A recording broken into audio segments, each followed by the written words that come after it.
Hi, welcome to my YouTube channel. ನಾನಿವತ್ತು ಹಾಕೋ ರಂಗೋಲಿ ಲಕ್ಷ್ಮೀ ಕುಬೇರ ರಂಗೋಲಿ.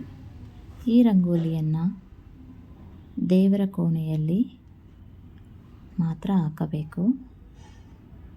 ಈ ರಂಗೋಲಿಯನ್ನು ಮಾಮೂಲಿ ರಂಗೋಲಿ ಹಿಟ್ಟಲ್ಲಿ ಹಾಕಬಾರದು.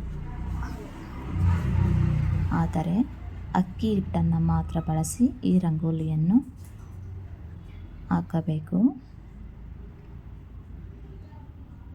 ಇದನ್ನು ಅದೃಷ್ಟ ತರುವಂತಹ ರಂಗೋಲಿ ಅಂತಲೂ ಕೂಡ ಹೇಳ್ತಾರೆ. ನೀವು ಕೂಡ ಇದನ್ನು ಶುಕ್ರವಾರದ ದಿನ ದೇವರ ಕೋಣೆಯಲ್ಲಿ ಅಕ್ಕಿ ಹಿಟ್ಟಿನಲ್ಲಿ ಲಕ್ಷ್ಮೀ ಕುಬೇರ ರಂಗೋಲಿಯನ್ನು ಹಾಕಬಹುದು.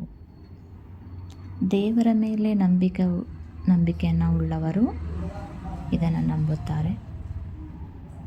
ನಂಬದೇ ಇರುವವರು ರಂಗೋಲಿ ಅಂತ ಅಂದುಕೊಂಡೇ ಭಾವಿಸಿ ಈ ರಂಗೋಲಿಯನ್ನು ದೇವರ ಕೋಣೆಯಲ್ಲಿ ಹಾಕಿ. ಅವರವರ ನಂಬಿಕೆ ಅವರವರಿಗೆ ಬಿಟ್ಟದ್ದು ಅಲ್ಲವೇ?